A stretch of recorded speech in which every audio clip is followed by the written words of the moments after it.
Assalamualaikum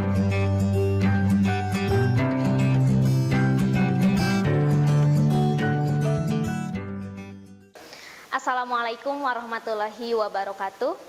Bertemu lagi dengan saya Sani Nur Solihat. Pada kesempatan ini saya akan menjelaskan mengenai manajemen keuangan.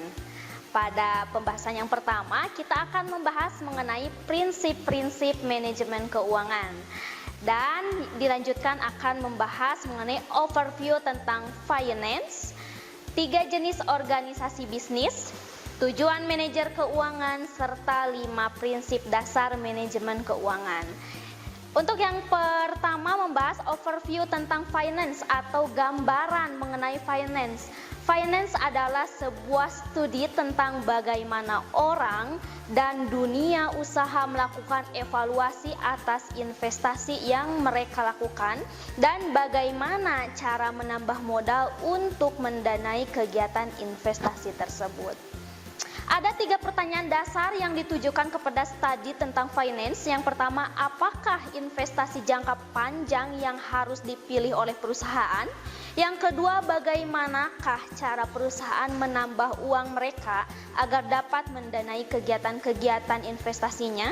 Yang ketiga, bagaimana cara terbaik perusahaan dalam mengelola arus kas yang terkait dengan kegiatan operasionalnya?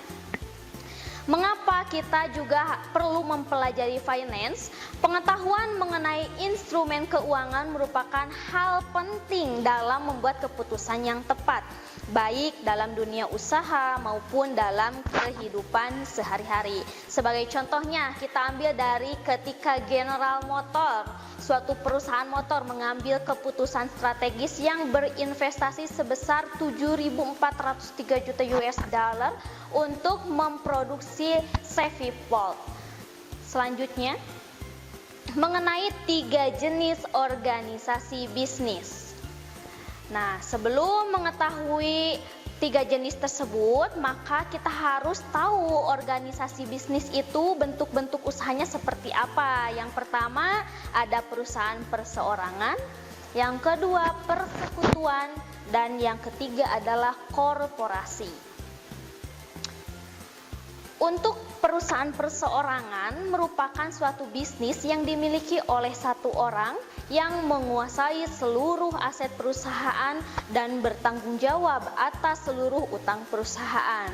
Perusahaan jenis ini biasanya menambah uang dengan cara menginvestasikan modal sendiri dan dengan meminjam uang dari bank.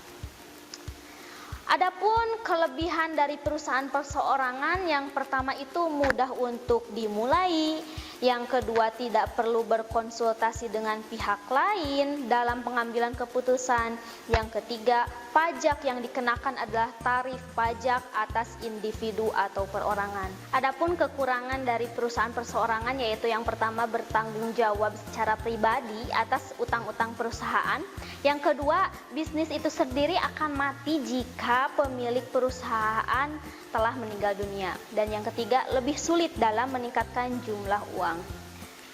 Yang kedua, persekutuan atau partnership merupakan suatu gabungan dari 2 orang atau lebih yang bersama-sama memiliki dan menjalankan usaha tersebut dalam rangka memperoleh keuntungan bisnis. Adapun kelemahan dan kelebihan dari persekutuan atau partnership, yang pertama kelebihannya meliputi relatif mudah untuk dijual, relatif mudah untuk dimulai, pajak dibayar dengan tarif pajak untuk perseorangan, serta memiliki akses dana dari berbagai sumber atau dari para partner. Untuk kekurangan sendiri dari partnership, yang pertama para partner secara bersama-sama menanggung kewajiban secara tidak terbatas. Yang kedua, biasanya tidak mudah untuk mengalihkan kepemilikan. Dari partnership, di dalam limited partnership terdapat 2 partner umum menjelaskan 2 kelompok partner, yaitu partner umum dan partner terbatas. Yang pertama, partner umum menjelaskan bisnis dan menanggung kewajiban secara tidak terbatas. Yang kedua, partner terbatas hanya bertanggung jawab sebatas pada modal yang diinvestasikan. Yang ketiga yaitu bentuk usahanya korporasi. Bila dibutuhkan uang dalam jumlah sangat besar untuk membangun suatu bisnis, maka bentuk organisasi yang dipilih adalah korporasi. Korporasi secara legal dimiliki oleh sejumlah pemegang saham atau stockholders atau pemilik perusahaan atau owners. Secara legal, korporasi berjalan secara terpisah dari pemilik perusahaan sebagai badan usaha. Korporasi dapat menggugat dan digugat.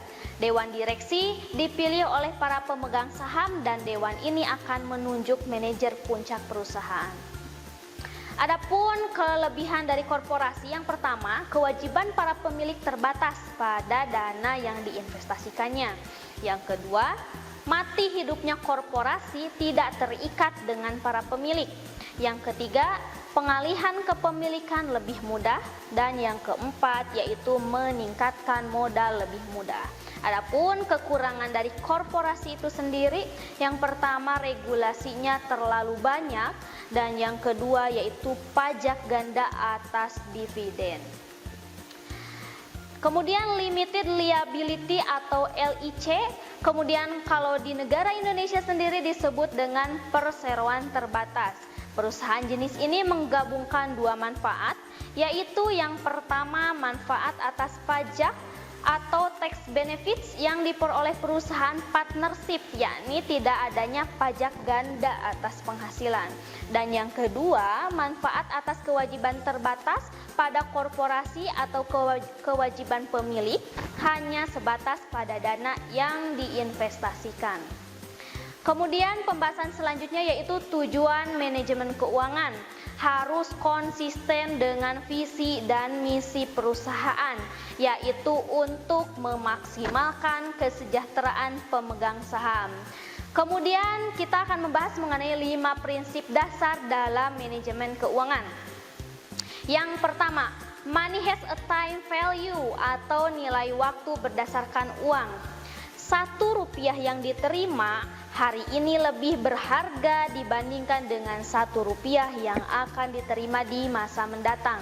Yang kedua, kita dapat menginvestasikan 1 rupiah yang kita terima saat ini untuk mendapatkan imbalan bunga, sehingga di masa datang kita akan memiliki uang lebih besar dari 1 rupiah. Yang kedua, there is a risk return trade-off. Maksud di sini yaitu mengenai resiko dan imbal hasil.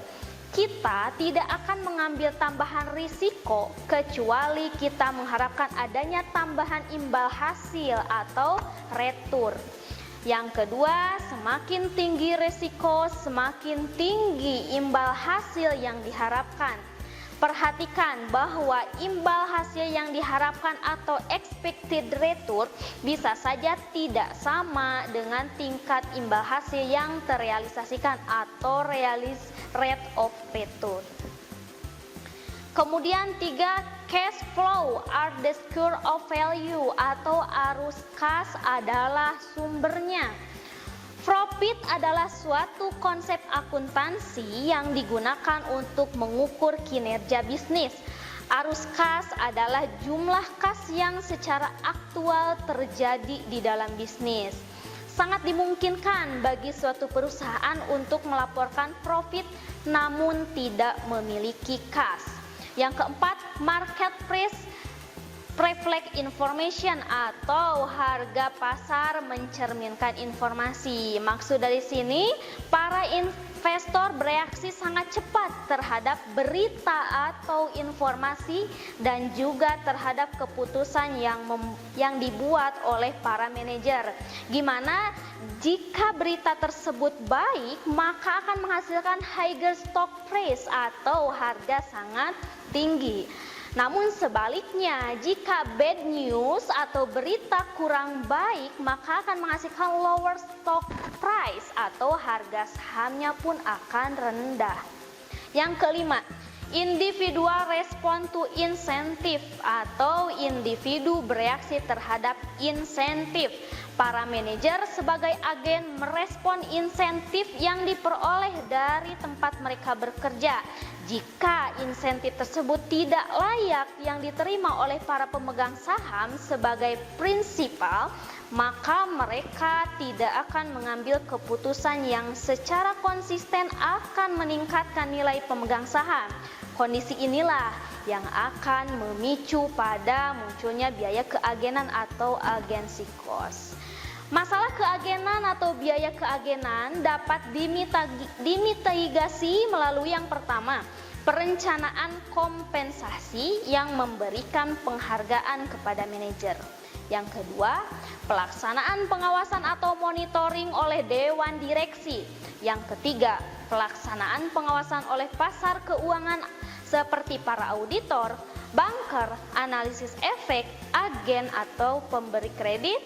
Dan yang keempat, penekanan kesepakatan apabila kinerja perusahaan menurun yang berakibat turunnya harga saham.